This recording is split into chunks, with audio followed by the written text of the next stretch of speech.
Welcome to TrineDay's The Journey, conversations with publisher Kris Millegan. I am Bruce de Torres.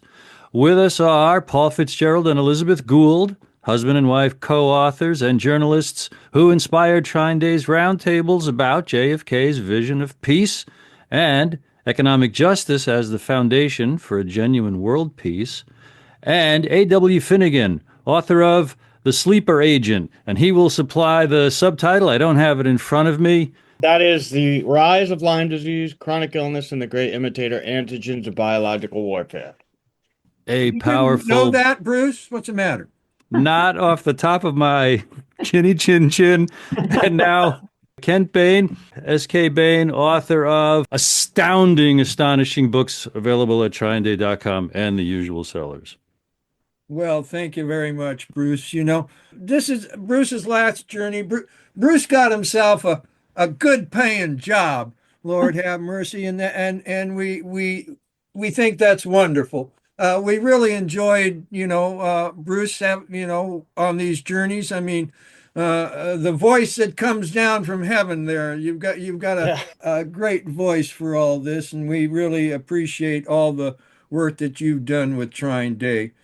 And so we wanted to have a nice send off here for Bruce. And so we brought on Paul and Liz. We've done a lot of work with them. And Bruce is still going to be involved with the roundtables. And then we also brought in Kent Bain, who worked a lot with us on some of the first journeys and the roundtables. And then also Adam, who's done a phenomenal book that really shows that there's more to war than just shooting bullets. There's been biowarfare going on for quite a while, and we're just trying to understand it all. I mean, that's all I've been trying to do is understand, what my daddy told me. He said, the Vietnam War is about these drugs. There's a secret society behind it. And then he said, these same secret societies, okay, with a plural on there, it's all a big game. And when I started looking at it, the hardest thing for me after what my daddy told me, start looking into CI drugs, and I'd end up in all these banking books and books about money and different things, and a lot of screed conspiracy books, but it was a hard time finding things about secret societies. And I finally came across Skull and Bones. And so I really kind of, looked at Skull and Bones and its antecedents, Masons and the Knights Templar. But, in reality, there's quite a few different secret societies out there that have affected where we're at today. And Lord have mercy, where we're at today. Now, we've been doing these roundtables, and I strongly recommend people to come to them, go back and listen to some of the old stuff. The roundtables are free monthly Zoom events, and next ones are posted at valediction.net. That's valediction.net for future roundtables. And many of the past roundtables are on YouTube on the channel called Valediction Vision. That's Valediction Vision. Because JFK and his vision of peace really strikes a chord with a lot of us. And then this other guy, Henry George, which sure as heck wasn't taught to us in school, have been really eye-opening. And, I wrote Fleshing Out Skull and Bones and was thinking, okay, I'm going to tell this story and I'm going to put it out there. People are going to read it and the world's going to change. Well, that didn't happen. And I've gotten, a lot more people here to join us at TrineDay and tell their stories. And, the world is changing.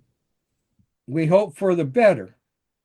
Now, Paul and Liz, you went through a whole bunch of things before you guys found TrineDay. And, I don't know if that was the best thing. I mean, we aren't selling tons of your books, Lord have mercy, but we are telling a story. We are telling a narrative. And I'm glad for it. And I'm very glad to be working with you and Kent and Adam and Bruce. And tell a little bit of your narrative. We don't have much time here today, but tell a little bit about your narrative and why people should listen. Okay.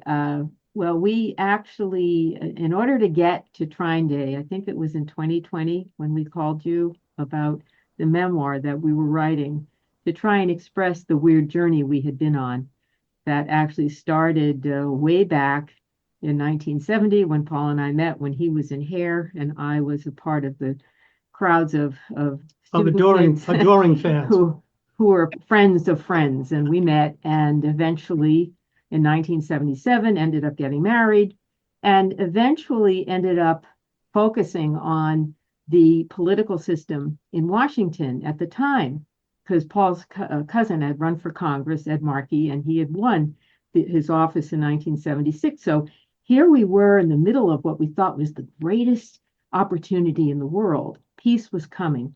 But what we ended up encountering in December 27th, 1979, was the complete collapse of peace. Why? Because the Soviet Union had crossed the border into Afghanistan. So we kind of got initiated into something that we couldn't have imagined the course it would take us on.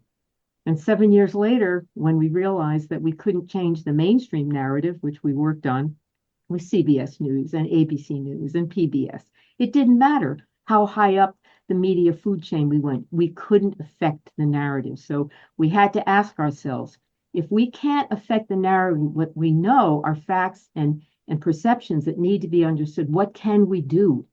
And that sent us on a very unusual journey. And that's where we ended up discovering that the answer was not for us in the factual-based journalistic story. And we ended up focusing on screenplays, trying to reframe the ideas that we got from the facts into stories. And that was the big shift. So in 1991, when our daughter, 10 years old, has a dream about Paul's father delivering a very important message that basically said to Paul, I need to focus on my Fitzgerald legacy history. I need to go find out all about it. And that was in 1991. And that, once again, that finally put us in the realm of eventually seeing the Oliver Stone's JFK, going to Hollywood with our story about the Fitzgerald legacy history, discovering that wasn't what we were going to do, from back to Afghanistan, which nobody wanted. And that was the original story that we did. And all at the time, we're saying, where is this going? Where is this going? But we really had no absolute guide. And it was just moving with it. And I think ultimately, when we ended up finally, after 9/11, doing the research books, getting through that on Afghanistan, and finally then saying, what is this all for? And we had the family history of the Fitzgeralds going back 1,000 years, and we had all this Afghanistan history, and then we had all these intersections with dreams and with messages coming in different ways that we were just trying to sort it all out. And so when we brought Kris our memoir, it seemed that a really important door opened, because that's when Kris not only offered to publish our book, but he also wanted us to start the roundtables. And ultimately, that was that's where we finally realized that's where we needed to get to. But the course that took us there, there is no way on earth we ever could have figured it out. Well, the roundtable was just the Fitzgeralds are involved with the Arthur story, and it just seemed that that's what needed to happen, because we get somewhere by meeting people at a table and talking and discussing. And, one thing about a round table is that it's round. There's not just two sides, which a lot of people, they want to make it, well, it's one way or the other. Well, there's lots of different things. Now, Kent Bain, there's isn't the bane of one's existence a problem child or something like that, and because I published your book, Kent, And because you used to work at the Weekly Standard, okay, there's a blog out there now that's calling me Bibi Netanyahu sycophant. And, you know, and My apologies. well, so, you know, I look at 9/11 and both JFK as being, mass trauma hits against the American people by the secret societal network, okay, for control. And, you brought me your most dangerous book in the world. And I'll have to admit that a little bit of humor helps the story go down, right, Kent? Absolutely. What led you to your revelations? Well, with the first book, and just the more I researched 9/11 and the more bizarre the stories and conspiracy theories became, I just thought there had to be a more logical explanation, and so I set out to kind of disprove some of the grander conspiracy theories, the more bizarre accounts and allegations. Ended up being thoroughly convinced that there was not only a conspiracy but an occult-driven agenda behind it, and sort of backed into the mother of all 9/11 conspiracy theories. And you might recall that when I contacted you, I was trying to I had a lot of the research, and I was trying to basically get you to assign the project to one of your established authors, because I'd never written anything before, and I guess I did enough writing in the outline and so forth that you said, well, why don't you write it? I toyed around with the idea and cranked out a few chapters, and you said proceed, and that was first book. And then we've done 4 total, did 3 others together, and I hope to at some point crank out more. Yeah, it's been a lot of fun, very educational, working with you and Bruce in my awakening process. Your book on Skull and Bones and other TrineDay titles were just invaluable in helping me understand what I was discovering, reading. It helped me expand my thinking to the point that I could make sense of the research that I was doing. And so, it's been a really rewarding process. And Bruce, hope we can stay connected and look forward to future projects with y'all. Amen, we shall. Yes, indeed. And your work helped me understand. You show where you basically had these altars up in the sky, and basically both the JFK and the 9/11, really a lot of their fundamental building blocks started in the 1930s. Okay, Yes.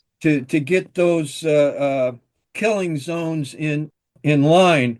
And then Is that what you mean by altars in the sky, the towers? yeah, well, Thank you. them and some of the buildings around there too. But yes, Thank yes. you. And then Adam, Adam came to me through John Loftus, who was a lawyer, and they allowed him into the Nazi room.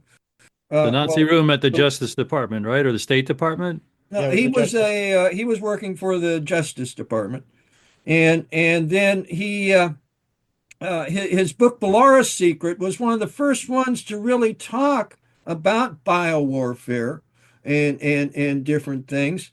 And then Adam sadly got himself Lyme disease and wanted to turn around and find out what happened. And he contacted John, and John put him on a trail. And boy, Adam covered that trail. I mean, you pulled out documents, this scientist Traub, that Mhm. nobody had ever translated before. And where did that trail lead you, Adam? So I just remember my mother had Lyme disease, and I just remember reading that book, Lab 257, Michael Christopher Carroll, about Plum Island. And I remember in the beginning he was talking about Eric Traub, and he was a very mysterious character. And it was John Loftus was his source. And then when I got sick with Lyme disease, I was still really interested in looking more into that. And I don't know what it was, but I just had this drive in me. And I just wanted to learn everything I could about him because I realized, so I had learned about this condition that's the basis of pretty much all chronic disease called immune tolerance, which is chronic immunosuppression. It's just an impaired immune system. I found that he was the discoverer of it. And then after that, I just had a drive to collect all of his research, all of his colleagues, and I found a very intricate story of biological warfare, but it's a different kind of biological warfare than people are used to thinking about. It's a kind of warfare where it's a slow tire and exhaust, taking down an enemy over, say, like 100 years instead of 6 months or something with a deadly disease. Because the deadly diseases, they burn out really quickly and they're just not, they don't have it, they don't have the power to do that as much damage as, not yet anyway. But they realized there was this intricate connection to mental illness as well. So you take out the immune system, there's also this secondary effect on the brain, produces neurological disorders, neuropsychiatric disorders, and then you have cancers that also come into play. So there's this, what I call the dark triad of immune tolerance. There's chronic disease, neurological and neuropsychiatric disorders, and cancers. And all three of those are absolutely exploding in Western countries today. I went really deep into that story, and it also brought into play like this war that had been going on between superpowers, between the Soviet Union and the United States, involving Britain, also at one point involving Germany until they were toppled, kind of like going on right under our noses. And John Loftus had said that, a third, people don't hear about this because a third of modern history is basically classified. Wow. Wow. Yeah, now, I've got these two Scottish scientists right now taking on British historians. Okay, and it's really quite interesting because historians can be well, they can be bought off, uh, they can be wrong, they can be a bunch of different things, and these scientists aren't having anything of it. And it's going to be quite telling, and it's going to be interesting to watch what the world does with this information, even though it just gets buried. Okay, and we don't get a talk about it. I mean, like Paul and Liz talk about. I mean, they're talking to Dan Rather. They're talking to the top people in the news things, and even get them to help them over there and talking to people, but then they don't want to tell the story. They don't want to tell the story, so it's left up to us, okay, to tell the story and to tell the narrative. Okay, so I'm really with all the darkness in front, I'm still so hopeful, and sometimes I wonder why, but I just really think that there's got to be a tipping point.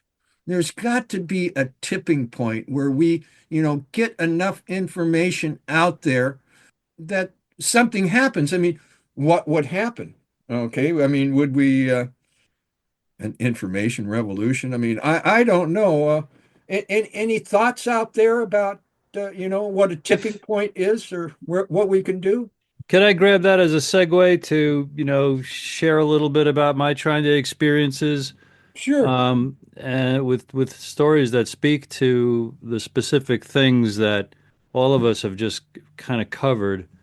The first of which is my original inspiration to write a book that I submitted to you, Kris, and you published, and then it led to our working together for the last 4.5 years.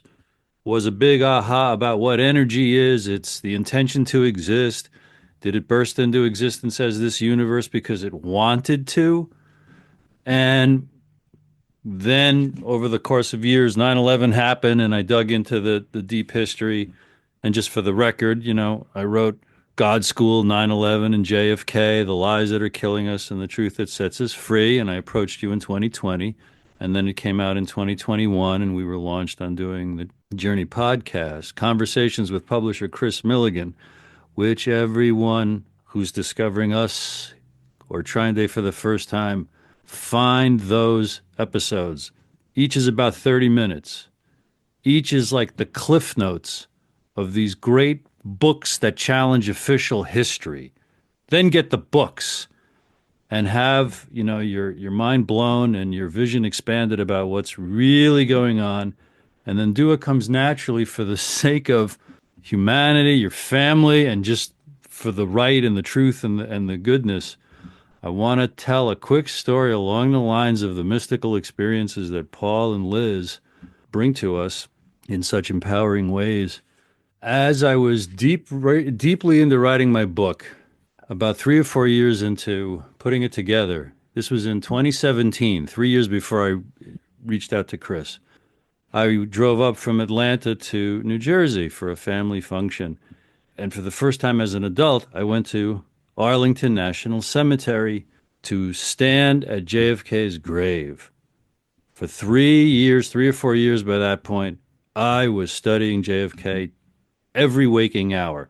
I had downloaded hundreds of audio clips of his speeches and things about him, and that's what I was listening to in the car. And after being at his graveside about 25 minutes, it was a quiet afternoon. It was dusk. There were 2 or 3 other groups of people kind of far away, so I really was alone with my thoughts. And I was standing with my back to the eternal flame, looking through the trees at the Capitol across the river. And in my mind's eye, I repeat, in my mind's eye, I saw JFK standing right in front of me. I was like right behind his right shoulder. And he was saying something, and it might have been because I just drove 8 or 10 hours listening to his speeches, obviously, in the car. So I thought nothing of it. I thought, oh, that's interesting. And then as I finished my drive to New Jersey, I realized I've never had an experience like that before in my life. I know it was in my mind's eye, but there he was, and I could also hear his voice. I wasn't clear what he was saying. But my impression at the time was he's facing the city as if there's unfinished business there. Now, isn't that dramatic? Isn't that lovely? Right? Okay. Kris publishes my book. I start helping him with the podcast. I work like crazy to be interviewed about my book. I started doing a lot of podcasts.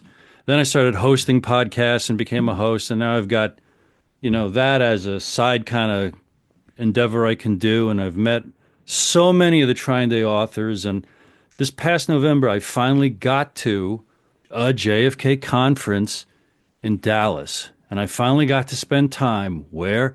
In Dealey Plaza, where I really hadn't spent more, time at all. And that was like sacred ground to me. And on the 22nd, there was a ceremony at 12:30, right on the grassy knoll, bright sunny day. And there was a little panel of people in chairs, and they would speak, and someone would sing a song. And with the panelists sitting over at the end, a woman was holding from behind a big cardboard cutout of JFK standing there. And the breeze was taking it out of her hand, and she was an older lady, and it looked clearly annoying that she had to keep this thing from toppling over, JFK wobbling in the wind. So I went up behind and I indicated to her, I'll hold it. Okay, so then as I realized what I'm facing, I was once again behind JFK's back, looking at Elm Street. And as the next speaker and songwriter and et cetera were talking, as I'm just standing there, I thought, this is such a bookend to what I had experienced 7 years earlier at his graveside. I'm helping JFK stand there at Dealey Plaza. I've got his back. However you want to do it. That just happened back in November. And all that to make this very tangible point about how the universe works and these kind of synchronicities. I'm 2/3 done watching a very recent Joe Rogan episode with an author named Thomas Campbell. He's written books called My Big Toe, Toe, Theory of Everything. He's a physicist who for 35 years had adventures in consciousness along the lines of meditation. You could call it remote viewing. And he very well explains what I'll try to do in 30 seconds. His conviction that we are little subsets of consciousness inside a macro or superstructure of consciousness that breaks off as little mini versions of itself, like us, for the purpose of lowering entropy so it could evolve. And after his big explanation, it's toward what? It's toward love and caring for each other. That's how that whole macro consciousness evolves. And in it, Paul and Liz, he describes how, Joe Rogan starts asking him, well, what about these paranormal kind of things? And he said, that's where the macro system intervenes and tweaks and gives people experiences that they then go talk about to help crack people's minds open to more than just the materialistic view of things. So it's one of the recent Joe Rogans with Thomas Campbell. I'm enjoying it immensely, and it's hand in glove with so much that you, Paul and Liz, bring to the table, and that, Chris, you emphasize with your lifetime of wisdom and humanity summed up in one of your favorite phrases. There is a right way to walk down here, with humans loving their brothers and sisters. And like I've told Adam in endless emails over the last week, explaining what I've been doing the last 4.5 years for TrineDay. TrineDay is a family that I'll always feel like part of the family. You can expect me to call or write from time to time, and I encourage you all to, ask and write and call me for any help or question or answer I might ever be able to help you all with. Amen. Onward. Thank you. And thoughts from anybody? Well, I think that we have entered a new period. I was just going back.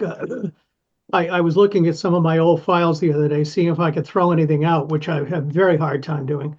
And I pulled out this envelope I'd set of all the proposals that we had sent to all these different publishers after our experience with CBS News and with ABC Nightline and everything else. And I mean, we had a wall.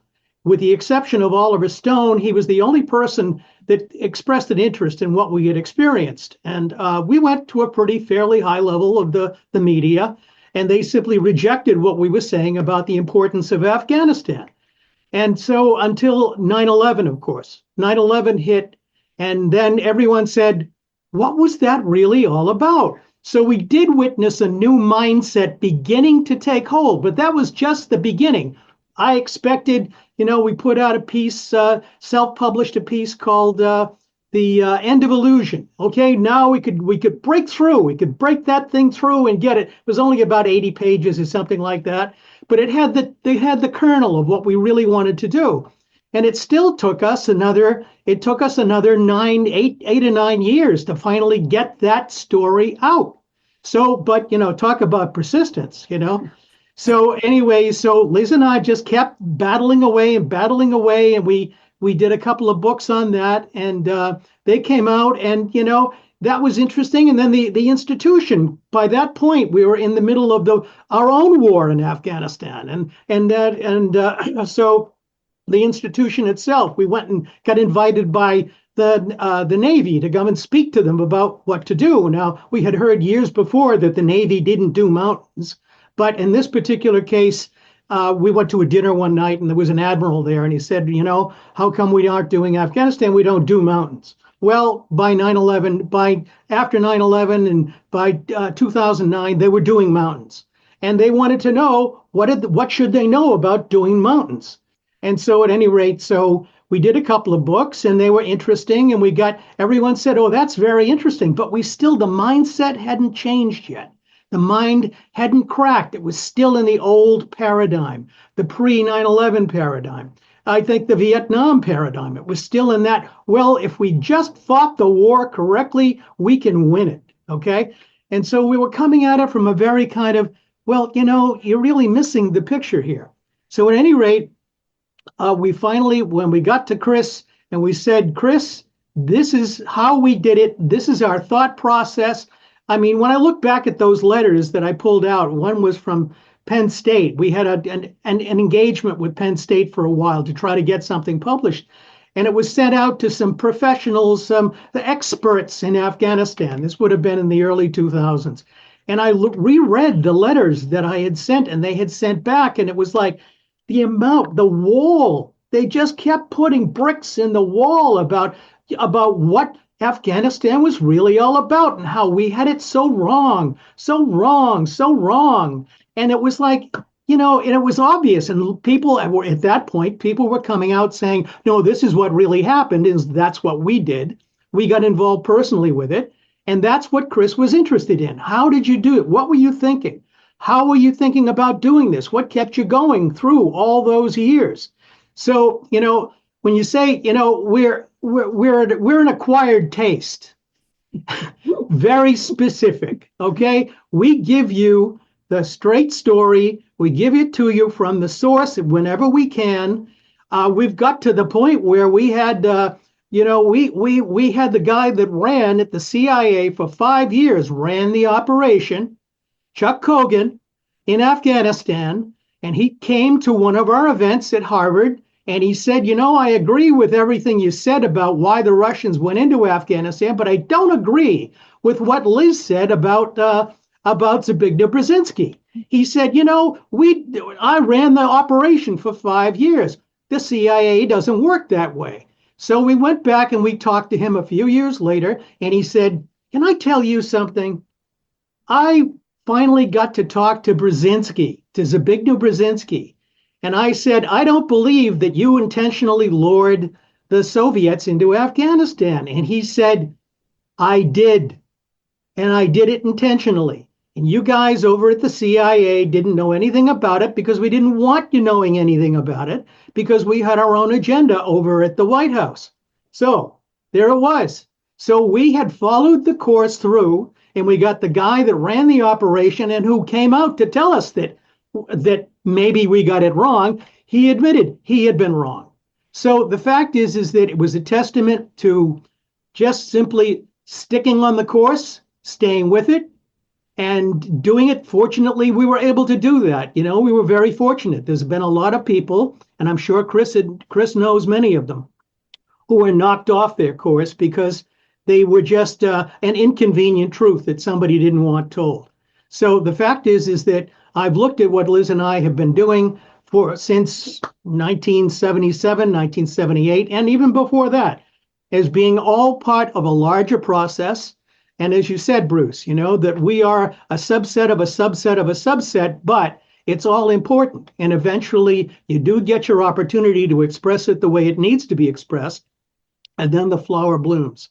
And that's what Kris has been offering to a lot of people. And he's providing that ultimate delivery system. So thank you, Kris. Oh, thank you. Thank you. Perseverance furthers, So, well, Bruce has got to go. We don't have much time. Kent, you want to say a quick little thing? Well, the Fitzgeralds deal with narrative and presenting a new narrative, a new story, hope for the country. And Kris, I know that's what many of your books seek to do, and what you seek to do personally. And Bruce has been a key part of taking that to another level and getting it out in podcasts and other media.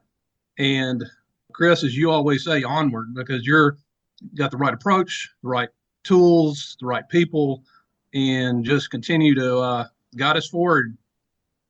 And, interestingly enough, it was Oliver Stone who told me in Dallas to do a podcast. So it all goes around in a circle sometimes, huh? Yeah, So absolutely. You bet. So Bruce, I want to thank you very, very much for your 4.5 years here of working with us on the journey. And, we hope to see you more on the roundtable.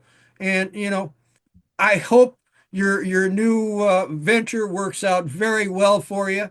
Okay. And onwards. to a better future for our children.